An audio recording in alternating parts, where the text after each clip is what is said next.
और जब मैंने उनसे ये कहा कि मेरा दरोगा बनना सपना था और सर आपसे यूथ बहुत मतलब आशा के साथ देख रहा है, मैं भी देख रहा हूँ, ये तमाम यूथ आपके लिए आया है, तो उन्होंने गले लगा लिया। बहुत ज़्यादा नर्वस थी मैं, लाइक हमसे कुछ बोला भी नहीं जा रहा था, बट उन्होंने मतलब सिर्फ मैं नहीं, बहुत सारे स्टूडेंट जो नर्वस हुए थे उन सबको उन्होंने कंफर्ट किया, फिर हम बोल पाए। एंड उन्होंने जाते वक्त भी बोला कि वेल लाइक आपने बहुत अच्छा बोला, keep it up, this that. Like ऐसे लीडर जो स्टूडेंट्स को मोटिवेट कर रहे हैं, जो स्टूडेंट्स के पॉइंट्स को रख रहे हैं, तो उससे ज़्यादा स्टूडेंट्स को क्या चाहिए। हमारी जो कुलपति मैडम वो अवैध है।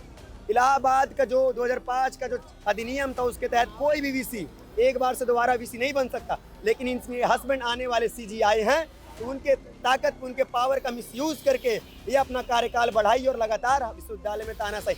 राहुल गांधी जी नेता प्रतिपक्ष आए इलाहाबाद, तो बहुत सारे छात्रावास ऐसे हैं और आर्ट फैकल्टी के अलावा जितने भी फैकल्टी हैं उसमें ये नोटिस जारी की गई है, जो भी छात्र वहाँ से आएंगे इस रैली में उनके ऊपर अलग अलग तरह की कार्रवाई की जाएगी।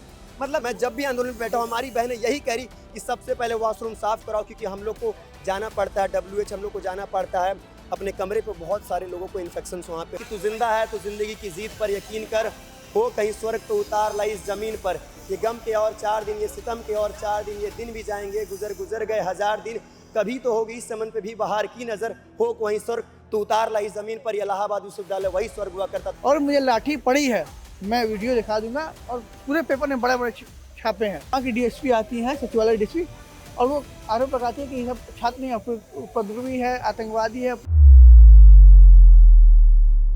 आज इलाहाबाद में छात्रों की गूंज रैली का आयोजन हुआ, जिसमें नेता विपक्ष राहुल गांधी पहुंचे छात्रों से सीधा संवाद करने के लिए। स्टेज पे कई चेहरे नजर आए राहुल गांधी के साथ, जो स्टूडेंट्स हैं जिन्होंने अपनी बात वहां से रखी, जिन्होंने प्रॉब्लम्स हो रही हैं, जो वो लोग फेस कर रहे हैं, जो गड़बड़ियां तमाम हो रही हैं एजुकेशन सिस्टम में, जिसके वो शिकार हुए हैं और वो जो फेस कर रहे हैं, उनकी जो समस्याएं हैं, उन्होंने वो अपना शेयर किया राहुल गांधी से। राहुल गांधी ने उनसे बात की, डिस्कशन हुआ। तो ये वो स्टूडेंट्स हैं जो स्टेज पे आपको नजर आए होंगे। तो कैसा एक्सपीरियंस रहा राहुल गांधी के साथ स्टेज शेयर करने का? हाँ, बहुत शानदार एक्सपीरियंस रहा, और राहुल गांधी ने बड़ी तन्मयता के साथ सभी स्टूडेंट की बात सुनी, और युवा उनकी तरफ उम्मीद के साथ देख भी रहा है, क्योंकि वो लगातार यूथ की आवाज़ उठा रहे हैं।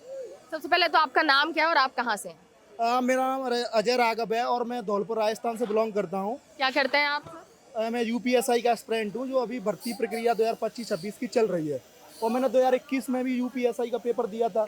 2021 दरोगा भर्ती में मतलब भारत के एग्जामिनेशन हिस्ट्री का सबसे बड़ा स्कैम हुआ था, जिसमें सैकड़ों FIR दर्ज हुई थी, 350-400 डमी कैंडिडेट पकड़े गए थे। हमने सैकड़ों योगी सरकार को सबूत भी दिए थे, भर्ती बोर्ड को दिए थे, लेकिन उन्होंने भर्ती को पूरा करवा दिया। उसके बाद मैं दरोगा बनना मेरा सपना था, तो मैं लगातार तैयारी करता रहा कि अगली भर्ती में हो जाएगा मेरा। फिर 4 साल इंतजार करने के बाद 2025 में आई। 2025 UPSI भर्ती की बहुत ज़्यादा हाई कट ऑफ देखने मतलब गई है, फाइनल मेरिट की 94%। और उसमें सबसे बड़ी बात ये है कि ये UPSI मतलब उत्तर प्रदेश पुलिस एवं प्रोन्नति भर्ती बोर्ड की जो भी भर्तियां हैं, कांस्टेबल का भी 31 जुलाई को रिजल्ट आया है, उससे पहले होमगार्ड का आया था, तो ये किसी भी भर्ती के डिटेल्ड स्कोर कार्ड जारी नहीं करते हैं, ना ही नॉर्मलाइजेशन का फॉर्मूला बताते हैं। अलग अलग शिफ्ट में एग्जाम होता है, तो और ना ही ये मतलब शिफ्ट है नॉर्मलाइजेशन डेटा देते हैं। जब यूथ हम जैसे एस्पिरेंट आवाज़ उठाते हैं, अपना स्कोर कार्ड की डिमांड करते हैं, तो ये लोग मुकदमे दर्ज कर देते हैं। ट्विटर कैंपेन करते हैं, सरकार को अपनी आवाज़ पहुंचाना चाहते हैं, वहाँ मुकदमे कर देते हैं। और जब मैं जनता दरबार गया अपनी तमाम मुद्दों को लेकर के, तो योगी सरकार ने, लखनऊ पुलिस ने मेरे को असंवैधानिक रूप से डिटेन करके मुझे जेल भेज दिया। तो ये सरकार स्टूडेंट की आवाज़ को दबाने का काम करती है। और इसके साथ साथ ये तमाम भर्तियां मैंने राहुल गांधी जी को भी उंगलियों पे गिना दिए थे कि उत्तर प्रदेश में जब से योगी आदित्यनाथ जी की सरकार बनी है तब से कितने पेपर लीक हो गए। 2017 UPSI भर्ती का पेपर लीक, 2018 कांस्टेबल भर्ती के पेपर लीक, जिसमें 2 शिफ्ट का एग्जाम इनको दोबारा से कराना पड़ा। 2018 BDO का पेपर लीक हुआ था, जिसकी दोबारा परीक्षा कराने में इनको 5 साल लग गए। 2023 में जाके परीक्षा वापस हुई। उसके बाद इनका लेखपाल 2022 वो भी पेपर लीक हुआ। कांस्टेबल भर्ती 2023 वो भी पेपर लीक हुआ। ये लोकसभा चुनाव से जस्ट पहले RO का ये दोनों इन्होंने कैंसिल करके द्वारा कराने पड़े। और जो अभी वर्तमान में जो भी भर्तियां चल रही हैं उसमें ना तो स्कोर कार्ड दे रहे हैं, नॉर्मलाइजेशन, ये तमाम इश्यू देखने के लिए मिल रहे हैं। नॉर्मलाइजेशन भर्तियों के अंदर पेपर लीक से ही बड़ा स्कैम बन गया है, क्योंकि इनकी कोई अकाउंटेबिलिटी फिक्स करने वाला नहीं है, इनका कोई जवाब देनी है। आयोग मतलब रातों रात तय कर देते हैं कि किस अभ्यर्थी के मार्क्स बढ़ा करके उसको अंदर लेना है, सेलेक्ट करना है और किसको बाहर करना है। सेम शिफ्ट सेम के मतलब कैटेगरी और सेम डे और सेम क्वेश्चन पेपर हो रहा है, लेकिन दो स्टूडेंट को अलग अलग नॉर्मलाइजेशन का फ़ायदा दिया जा रहा है। मैं इन केस मतलब ऑथेंटिक है ये, आपको मैं बाद में प्रूफ भी दे दूंगा। 14 यूपीएसआई का पेपर 14 और 15 मार्च को हुआ था, 2 से 4 शिफ्ट में पेपर हुआ था। तो 14 मार्च की फर्स्ट शिफ्ट का एक अभ्यर्थी है, उसका नाम है दीपांशु, ओबीसी कैटेगरी का 130 क्वेश्चन सही थे, वो शॉर्ट लिस्ट हो गया।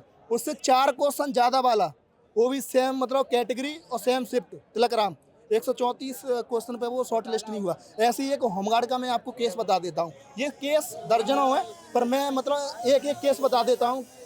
तो मतलब यूपी होमगार्ड में एक लड़का है चंदन कुमार, उसके 38 क्वेश्चन सही हैं, ओबीसी कैटेगरी का है, वो शॉर्ट लिस्ट हो गया। लेकिन 58 क्वेश्चन वाला करण सिंह ओबीसी कैटेगरी का, लेकिन वो शॉर्ट लिस्ट नहीं हुआ, जबकि उसके 20 क्वेश्चन बहुत मतलब ज़्यादा थे उससे।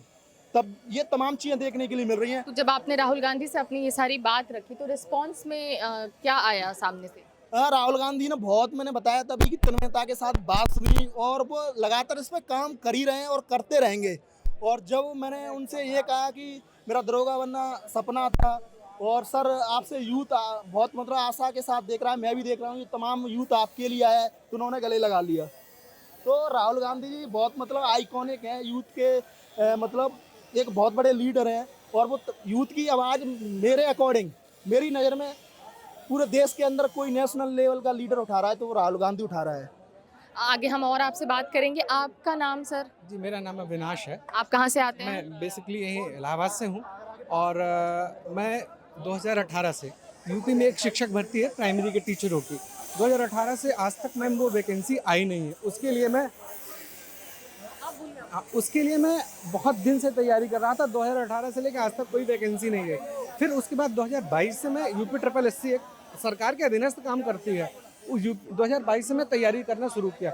लेकिन 2022 से लेकर आज तक कुछ वैकेंसियां ये आपके सामने हैं जो आज तक 2022 से आई हुई पेट के द्वारा होती है। ये देखिए, सबसे पहले तो वीपीओ, वही पेट जो यूपी सरकार ने केवल लाया था ग्रुप सी और ग्रुप डी के जॉब के लिए। एग्जैक्टली, उससे देख लीजिए आपके सामने है, ये बीपीओ की वैकेंसी है। प्रवर्तन सिपाही, जूनियर असिस्टेंट 5512, वन रक्षक, सहायक लेखाकार, सहायक store keeper, junior engineer, ANM, ये महिलाओं की वैकेंसी होती है। जूनियर असिस्टेंट 3284, ये सारी वैकेंसी आज तक 2022 से लेकर आज तक पेंडिंग पड़ी हुई है। मैम, सरकार को प्रूफ चाहिए होता है। सरकार कहती है कि हम आंकड़ों पर और सबूत पर बात करेंगे और ये सबूत है। और इसमें ये देखिए, ये जब स्टूडेंट राहुल गांधी से मिले तो इन्होंने अपने साथ ये पूरा रिकॉर्ड लेकर आए हैं कि 2023, 2024 की कितनी सारी भर्ती परीक्षाएं हैं जो निकलती तो हैं लेकिन वो आखिरी चरण तक नहीं पहुंचती हैं और लोगों को रोज़गार नहीं दे पाती। ये केवल कागज़ों में ही बंद रह जाती हैं, इनका कुछ नहीं होता है कि स्टूडेंट्स और इलाहाबाद में बच्चे एक सपना लेकर आते हैं कि एक नौकरी मिल जाए इन लोगों को।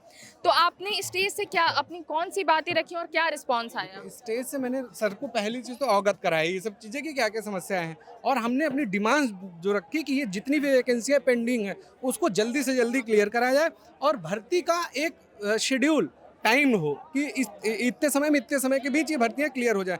और सभी भर्तियों में जितनी भी यूपी SSSC के थ्रू होती हैं सब में वेटिंग लिस्ट लाया जाए। क्योंकि जैसे अब मैं इसमें तीन वैकेंसी में मैं खुद हूँ, अगर मैं एक वैकेंसी में सेलेक्ट हो गया तो दो की सीट खाली जाएगी, तो वो 2 सीट किसी और बच्चे को मिले। इससे ये सबसे अच्छा होगा कि वेटिंग लिस्ट आएगी तो दूसरे बच्चे को मौका मिलेगा।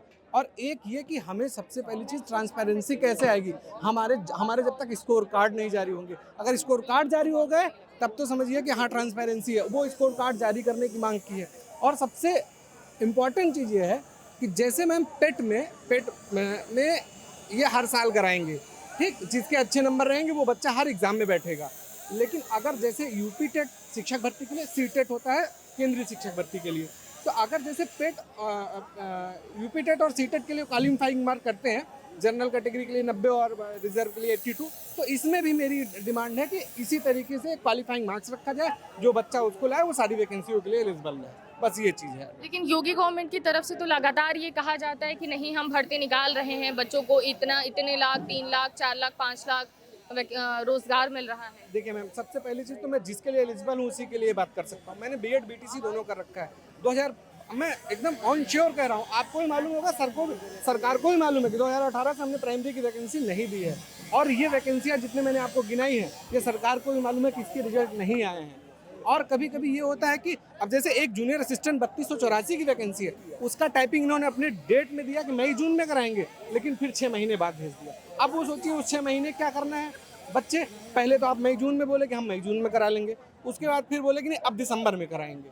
तो ये सारी चीज़ें हैं, ये सारी समस्याएं हमारे पास, एक नहीं, मैं अकेला नहीं हूँ, बहुत सारे लाखों विद्यार्थी हैं जो इसके तहत आते हैं। जब आप स्टेज पे पहुंचे, जब आपने बात किया, तो क्या अनुभव रहा आपका? देखिए, अनुभव तो मैम बहुत अच्छा था, किसी इंसान से जो हमारी बात सुन रहा है, कोई भी हो, चाहे वो हमारे सरकार के कोई मंत्री हो या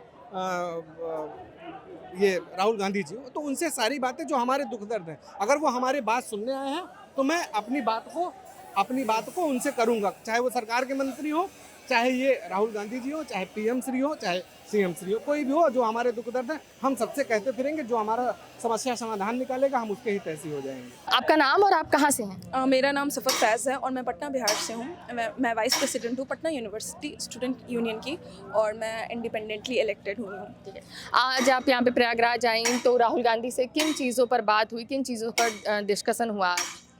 22 और 23 जुलाई को बिहार की सड़कों पर स्टूडेंट को पुलिस और गवर्नमेंट के थ्रू ब्रुटैलिटी का फेस करना पड़ा। हमने उस पॉइंट्स को रखा, और कैसे बिहार में शिक्षा व्यवस्था बर्बाद हो रही है, तबाह हो रही है, और महिलाओं को किन किन मुसीबतों का सामना करना पड़ता है बिहार में शिक्षित होने के लिए, इन सारे मुद्दों को रखा। अच्छा, तो आज जो डिस्कशन हुआ, आप स्टेज पर भी गई, राहुल गांधी के साथ आपने स्टेज शेयर किया, तो आप मुझे अपना एक्सपीरियंस बताइए कि अनुभव कैसा रहा? एक्सपीरियंस तो बहुत अच्छा था।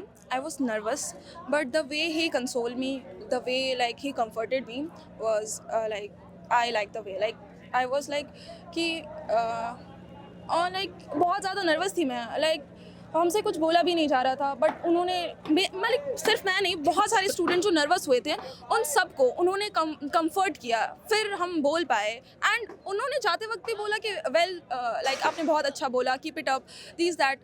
ऐसे लीडर जो स्टूडेंट्स को मोटिवेट कर रहे हैं, जो स्टूडेंट्स के पॉइंट्स को रख रहे हैं, तो उससे ज़्यादा स्टूडेंट्स को क्या चाहिए। ये पहला एक्सपीरियंस था आपका किसी नेता के साथ स्टेज शेयर करना? हाँ, बिकॉज़ मैं इंडिपेंडेंट कैंडिडेट हूँ और इंडिपेंडेंटली मैं लड़ते आ रही हूँ, तो ये मेरा पहला एक्सपीरियंस था। आप बिहार से आती हैं, जब हम यूपी और बिहार की शिक्षा व्यवस्था का हाल देखते हैं, तो वो हाल देश में लगभग जो स्टेट हैं उनमें सबसे ख़राब स्टेट्स में गिना जाता है, और बिहार में हमने पिछले दिनों देखा भी है कि 47 चला दी गई बच्चों पर। तो आप अभी क्या मुद्दा है बिहार में शिक्षा व्यवस्था को लेकर, और एक स्टूडेंट्स की क्या मांग है? बिहार की और यूपी की शिक्षा व्यवस्था दिन ब दिन वो डूबा जा रहा है, और स्टूडेंट्स आते हैं, प्रोटेस्ट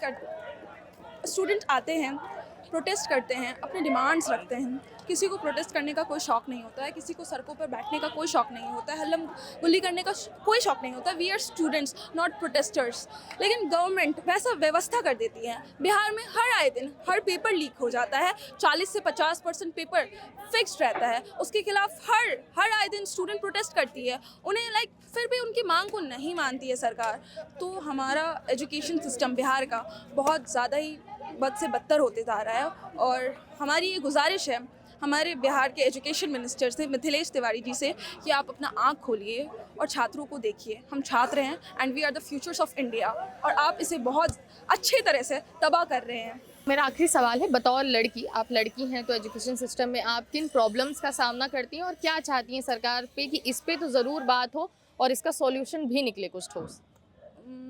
आप एक यूनिवर्सिटी से भी, बहुत बड़ी यूनिवर्सिटी से भी आती हैं आप। I am privileged enough to study in Bihar's best college, but my friends, my fellows, my hostel mates, वो सब बिहार में ऐसा माहौल बना दिया गया है कि गवर्नमेंट एग्ज़ाम ही सब कुछ है, अगर वो नहीं तो कुछ नहीं।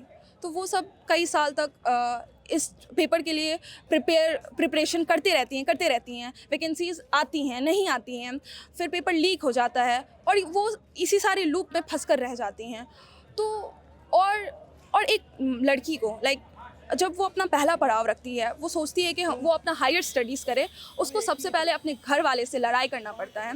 इन सारे चीज़ के बावजूद ये सारा चीज़ होता है, पेपर लीक होता है, फिर लड़कियां बिहार की सड़कों पर उतरती हैं और उस पर गवर्नमेंट और पुलिस ब्रुटैलिटी शो करती है। एक तरफ ये अपने इलेक्शन के मैनिफेस्टो में बोलते हैं बेटी बचाओ बेटी पढ़ाओ, और फिर बेटियों को सड़क पर मारते हैं। तो आप देख सकते हैं कि बिहार में महिलाओं का शिक्षा व्यवस्था कहाँ तक है। बिहार के सरकारी नौकरी की जो पूरी प्रणाली है उस पर आप क्या कहेंगे? 2 शब्द कहिए आप। देखिए, मैं भी पटना यूनिवर्सिटी का स्टूडेंट हूँ और मैं एक चीज़ फील करता हूँ कि बिहार गांव का राज्य है। मैक्सिमम बच्चे हैं गांव से पढ़ने आते हैं, एक उम्मीद लेके आते हैं कि शायद कुछ हो जाए और हमारे जो जनरेशन आने वाला वो सही हो जाए। हम क्या सब कुछ चाहते हैं कि सरकारी नौकरी हो, और एक ऐसा परसेप्शन बना गया है कि जो सरकारी नौकरी लेगा उसे सर बाबू कहा जाएगा। और बच्चे जी तोड़ मेहनत करते हैं, छोटे से में रहते हैं, उसमें खाना बनाते हैं, दिन भर पढ़ते हैं, 2-2, 4-3 साल मेहनत करते हैं, कितने सारे बुक्स खरीदते हैं, लाइब्रेरी जाते हैं, फॉर्म भरते हैं और 300 किलोमीटर दूर 400 किलोमीटर दूर ट्रेन में धक्के खा के सो कर ज़मीन में वो एग्ज़ाम देने जाते हैं। वहाँ जाते पता चलता है कि पेपर लीक हो गया, पैसा भी गया सरकार के पास और बच्चों का जो 3 साल बाद उनको क्या फ़र्क पड़ता है सरकार को?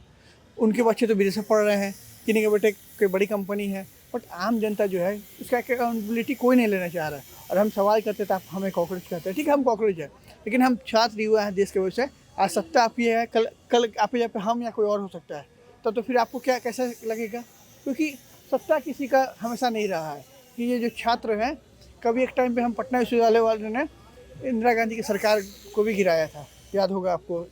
तो आज ऐसा है कि हम बिहारी जो हैं इतने थक गए हैं ना अपने आप से कि बच्चे मतलब हर दिन कुछ बच्चे सुसाइड कर लेते हैं या फिर 8,000 10,000 रुपये कमाने बाहर जाते हैं। तो भाई आप कहते हैं कि हम डबल इंजन की सरकार बहुत विकास किए हैं, आज आप भी पटना सड़कों पे जाएंगे तो वहाँ गंदगी और एक रूम में 4-4 बच्चे ठूस के पढ़ रहे हैं। क्या उनको अकाउंटेबिलिटी कौन लेगा? क्या उनका भविष्य वो मतलब गरीब पैदा हुआ गरीब मर जाए? यही चाहती है सरकार, सिर्फ वोट लेना। फिर कहा गया, कहते हैं ना कि अगर गरीब अनपढ़ रहेगा तो भेड़ बकरी की तरह वोट करेगा, तो वही सरकार चाहती है करे। और हम सवाल करते तो फिर लाठी चलाती है, जैसे मेरे साथ हुआ था 22 तारीख को। आप पे भी लाठी पड़ी थी? हाँ, सबसे पहली लाठी मुझे ही पड़ी हुई थी, क्योंकि वहाँ पे कुछ लोग जो थे वो बिना नेम प्लेट के और जो स्टिक के जगह पे बैम्बू लिए हुए थे, बांस होता है ना वो सूखा हुआ। जब हमने सवाल किया तो अधिकारी आगे पूछते हैं कि आप लोग कौन? हम बताते हैं अपना नाम, तो हम आपसे पूछते हैं आप कौन? तो वो कहते हैं हम यहाँ के सिविल मजिस्ट्रेट हैं, CM हाउस के पहले, ठीक है।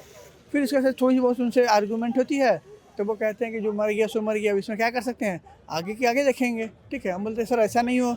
उसके बाद वो वाटर कैंसिल आते हैं, जब नहीं संभाल पाते हैं तो लाठी चार्ज करते हैं।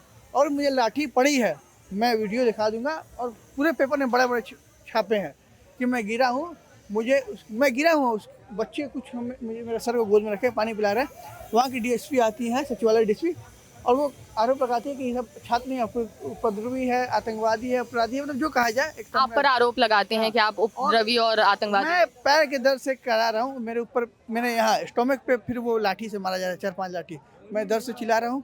कुछ बच्चे मतलब उठा के मुझे फुटपाथ पर रखते हैं, पुलिस वाले से पूछा जाता है तो वो कहते हैं कि ये अब तो हॉस्पिटल नहीं कहीं और जाएगा, इसको कहीं और भेजा जाएगा। फिर इवन वो लोग एम्बुलेंस नहीं आने देते हैं। मुझे तब स्कूटी पर 3 इडियट मूवी में जैसे ले जाया जाता है ना, उस पर आप उठा के हमें हॉस्पिटल ले जाया जाता है। अगले दिन जब हम जाते हैं डॉक्टर के पास जा रहे हैं तो मुझे रोड पर से डिटेन कर लिया जाता है कि भाई आपके जानने वाले लोग प्रोटेस्ट कर रहे हैं। और 15 घंटा 12 से 15 घंटा मैं बैंडेज लगाए हुआ बिना दवाई खाए पिए बैठा हूँ और डर से हालत ख़राब है, ठीक है। और मुझसे पूछा जाता है तो मैं नाम बताता हूँ तो वहाँ की एक लेडी ऑफिसर कहती है इसको जानते हैं, लगता है ये सचिवालय वाला या वो कांड में है, इसका फाइल निकालो। मैंने बोला कि मैं स्टूडेंट हूँ, आज तक मेरे ऊपर एक भी FIR नहीं है, आप रिकॉर्ड चेक कर लीजिए। फिर वो जितने फोटोज बिहार पुलिस ने शेयर किए थे सबसे मेरे चेहरे को मैच कराया गया, वीडियो कराया गया। उसके बाद जब हमारे जो दोस्त साथी मिलने आते हैं उनको डराया धमकाया जाता है, खाने पीने को तो नहीं दिया जाता है, अंदर जाने का। वॉशरूम जाने के लिए बोलते हैं तो बोलती है कि 15 घंटे में तुमको 2 बार जाने देंगे। और ये हम क्या करें उसको। तो आपको ऐसा लगता है कि सरकार अब युवाओं की बात सुनने की बजाय, जवाबदेही लेने की बजाय, अब वो लाठी डंडे और वो एकदम तानाशाही रवैये का इस्तेमाल कर रही है? वोट तो ले लेती है, अब जा गया। वो कहते हैं ना कि सरकार जब जब डरती है पुलिस को आगे करती है। तो हम छात्रों के जवाब है मैडम कि कितनी लंबी जेल तुम्हारी देख लिया है, देखेंगे। तुम आज डराओगे कल डराओगे, कि जब हमारे पूर्वज देश के लिए स्वतंत्रता सेनानी रह के शहीद हो गए तो फिर हम भी लड़ेंगे और हमारा हक है, हमारे पास कोई ऑप्शन नहीं है। नहीं जॉब करेंगे घर वाला क्या करेगा, कहीं ना कहीं मुझे कुछ करना पड़ेगा, ऑप्शन है नहीं, फिर वही करना होगा क्या। कि रोड पर उतरना होगा। जैसे राम मनोहर लोहिया ने कहा है कि अगर सड़कें सुनी हो जाएगी तो संसद आवारा हो जाएगा। आपका नाम और आप कहाँ से हैं? मैं इलाहाबाद विश्वविद्यालय का तृतीय वर्ष का छात्र हूँ। मैं हजारीबाग जिला झारखंड का रहने वाला हूँ। नाम आपका? मेरा नाम कुणाल कुमार पांडे है। मैम हमारे विश्वविद्यालय में जो हमारा फीस है उसमें एक बार में 400% की वृद्धि कर दी जाती है। इसके अलावा मैम प्रत्येक वर्ष हमें हमारा जो फ़ी है उसमें 10% प्रत्येक वर्ष बढ़ाया जाता है। इसके अलावा मैम NIRF रैंकिंग सुधारने के नाम पर टीचर और छात्र रेशियो कम करने के लिए हमारे जो सीट्स है विश्वविद्यालय में 50% सीटों की कटौती कर दी जाती है। मैम पूर्वांचल बिहार झारखंड के जो गरीब कुचले लोग हैं सुदूरवर्ती क्षेत्रों से जो बाहर निकल कर आते हैं पढ़ने के लिए इलाहाबाद, वो छात्र ना पढ़ पाए, इसलिए कुछ लोगों ने ऐसा जानबूझकर किया है। मैम यही मुद्दे लेकर के हम लोग इलाहाबाद के जो छात्र, हजारों छात्र बहुत उम्मीद से राहुल गांधी जी से मिलने आए थे और अपनी मांगों को रखने के लिए आए थे। मैम मुझे मौका मिला स्टेज पर जाने के लिए। मैंने राहुल गांधी जी से वार्ता की। मैंने अपनी समस्याओं को, विश्वविद्यालय की समस्याओं को और हमारे जो छात्र हैं जिनका निलंबन कर दिया गया है, हमारे 5 साथियों का निलंबन कर दिया गया मैम, उनके लिए मैंने आवाज़ उठाई। और हमें जो छात्र हैं वो राहुल गांधी जी के पास बहुत उम्मीद से आए हैं कि हमारा जो धरना हो रहा है उस पर सुनवाई हो। पिछले 30 दिनों से कोई सुनवाई नहीं हो रही मैम। 30 दिनों से हम लोग धरने पर बैठे हुए हैं। प्रोफेसर अपने लठैतों को बुलाते हैं और छात्रों को पिटवाते हैं मैम। गार्ड खड़े होकर देखते हैं, किसी को बचाने तक नहीं आते।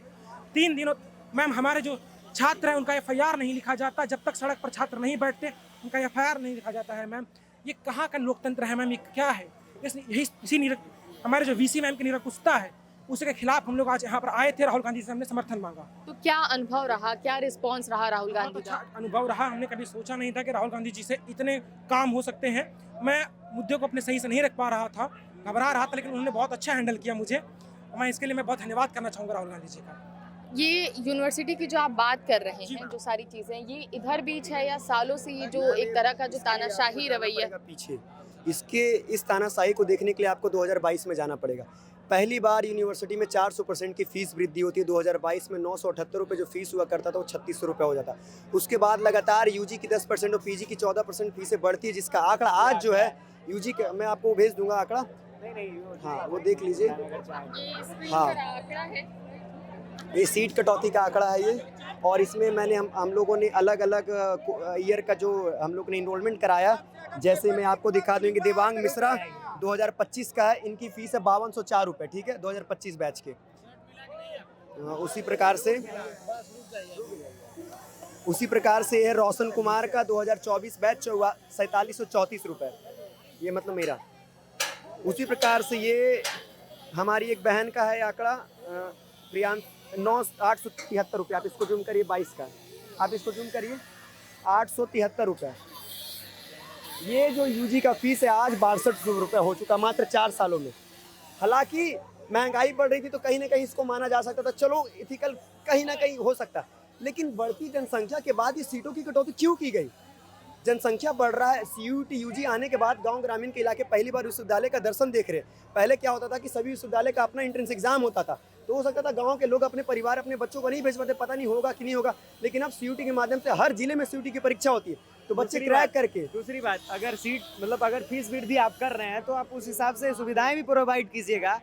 जितने भी विभाग हैं इलाहाबाद विश्वविद्यालय में, वहाँ पे ना टॉयलेट की सुविधाएं अच्छी हैं, ना पानी की सुविधाएं अच्छी हैं। उसके लिए छात्र लगातार, जैसा कि मेरे भाई ने कहा कि 30 दिन से प्रोटेस्ट चल रहा था, और संवाद करने की जगह जो है वहाँ के प्रॉक्टर छात्रों को डराने धमकाने के लिए निलंबन करवाते हैं। इतिहास में पहली बार ऐसा हुआ होगा किसी बच्चों के खिलाफ शिक्षक ने धरना दिया और एक रैली निकाली जिसमें नारा दिया छात्र एकता मुर्दाबाद, अराजक तक तो बाहर जाओ। और उसमें कुछ ऐसे भी प्रोफेसर थे जो रिटायर हो गए, तो वो अपनी लॉयल्टी साबित करने आए VC मैडम के प्रति, ना कि इस विश्वविद्यालय के प्रति जहाँ के वो छात्र भी रहे और वहाँ के प्रोफेसर भी रहे। हमारी जो कुलपति मैडम वो अवैध है। इलाहाबाद का जो 2005 का जो अधिनियम था उसके तहत कोई भी VC एक बार से दोबारा VC नहीं बन सकता, लेकिन इनके हस्बैंड आने वाले CG आए हैं तो उनके ताकत, उनके पावर का मिसयूज करके ये अपना कार्यकाल बढ़ाई और लगातार विश्वविद्यालय में तानाशाही। डिपार्टमेंट की आपको मैं बात करता हूँ, किसी भी डिपार्टमेंट में पीने का पानी साफ नहीं है। लाइब्रेरी का हर कोना टपक रहा, चाहे वो बैग रखने की जगह हो, चाहे वो सेंट्रल लाइब्रेरी का रीडिंग हॉल हो, चाहे साइबर हॉल हो, हर इलाका लाइब्रेरी की बहुत ही जर्जर स्थिति में, जिसका मैं वीडियो आपको प्रोवाइड करा दूँगा, क्योंकि कल आप आएंगे यूनिवर्सिटी तो आपको घुसने नहीं देंगे, वो कवर करने नहीं देंगे, लेकिन मैं वो रिकॉर्ड किया हूँ तो मैं आपको दिखाऊँगा। और जो हमारी बहनें में खास करके जब हम आंदोलन में बैठते तो जितनी भी हमारी फ्रेंड्स हैं कहते ये सब मुद्दे तो बाद में भी सॉल्व हो जाएंगे, पहले वॉशरूम की साफ सफाई कराओ। और आज की बात मैं Infection बता होता दूं रहा कि राहुल गांधी जी नेता प्रतिपक्ष आए इलाहाबाद, तो बहुत सारे छात्रावास ऐसे हैं और आर्ट फैकल्टी के अलावा जितने भी फैकल्टी हैं उसमें ये नोटिस जारी की गई है, जो भी छात्र वहाँ से आएंगे इस रैली में उनके ऊपर अलग अलग तरह की कार्रवाई की जाएगी। मतलब समझिए कि पूर्ण तरीके से छात्रों को डराने धमकाने का काम किया जा रहा है। मैम निलंबन तो करते ही है, लेकिन घर भी नोटिस भेजते हैं। जिस प्रोफेसर के अंडर आप रिसर्च कर रहे हैं उनको ये कहते हैं कि उनको डराओ धमकाओ, और यहाँ के सो कॉल्ड जो रिसर्च प्रोफेसर जो जिनके अंडर बच्चे रिसर्च करते हैं उनसे ये हम लोग को पिटवाते हैं। 4 अगस्त का ये मामला है, हम शांतिपूर्ण गांधीवादी विचारधारा के तहत हम धरना दे रहे थे सीनेट गेट पे। जो वहाँ के प्रोफेसर होते हैं पवन कुमार शर्मा ज्योग्राफी के, डॉक्टर अतुल नारायण और अविनाश श्रीवास्तव, उनका नाम भी मैं लेना चाहता हूँ, वो आते हैं पहले हमें डराते धमकाते और फिर कहते हैं मैं आखिरी बार तुमसे बात कर रहा हूँ, अगर नहीं उठे तो मामला ठीक नहीं होगा। और उनके फिर गुंडे आते जो उनके अंडर रिसर्च कर रहे, कुछ बाहर के गुंडे थे, वो आते हमारे साथियों को मारते, हमारे बहनों को रोड पे घसीटते, जिनमें हमारा एक भाई हमारे SRN में भर्ती होता है जो ICU में होता है हमारे, और हमारे जो हम पे चोट लगा है उसका नाम मेडिकल कराया जाता ना FIR। लगातार हम लोग 3 बजे से लेकर 11:30 बजे तक वहीं करने लगे, थाने के बाहर धरना देते, तब जाके DCP सर आते तो हमारा मेडिकल होता, और फिर भी हमारा FIR नहीं लिखा जाता।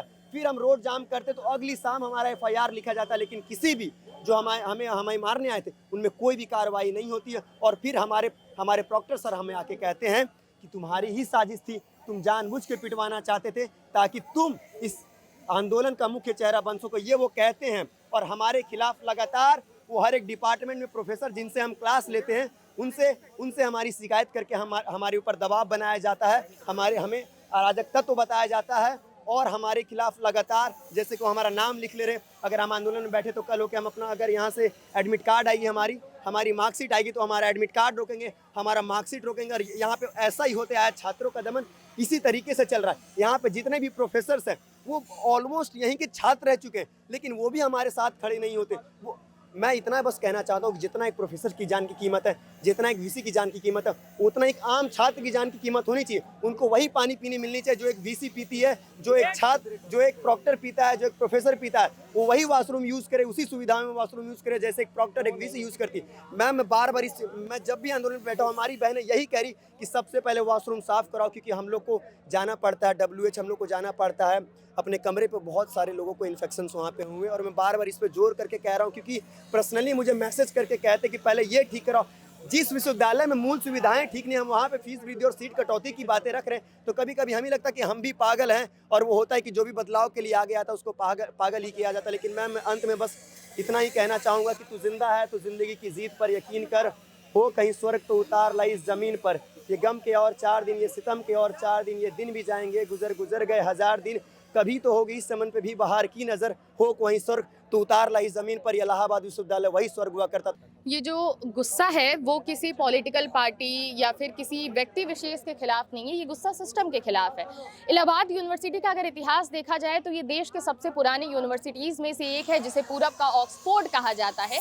और यहाँ पे जो बच्चे पढ़ने आते हैं वो उत्तर प्रदेश या बिहार के उन इलाकों से आते हैं जो ग्रामीण इलाके हैं, जो आर्थिक रूप से कमज़ोर हैं। उनका सपना होता है कि हम भी किसी सेंट्रल यूनिवर्सिटी के दरवाजे तक पहुँचें और हम भी अपना जो सपना है पढ़ने का वो पूरा कर सकें। लेकिन जो अभी मौजूदा जो हालात चल रहे हैं फीस वृद्धि के, उसके बाद वो सपने भी अब टूटते हुए नज़र आ रहे हैं, क्योंकि जो फ़ीस थी वो बहुत मामूली फ़ीस लगती थी कि कोई भी व्यक्ति उसे दे पाए, लेकिन वो फ़ीस अब 400 से लेकर वो 1000 गुना तक वो फ़ीस बढ़ रही है। तो ये गुस्सा उस व्यवस्था के खिलाफ है जो नहीं चाहता कि जो आर्थिक रूप से, सामाजिक रूप से कमज़ोर तबके के बच्चे हैं वो किसी सेंट्रल यूनिवर्सिटी के दरवाजे तक पहुँच पाएँ।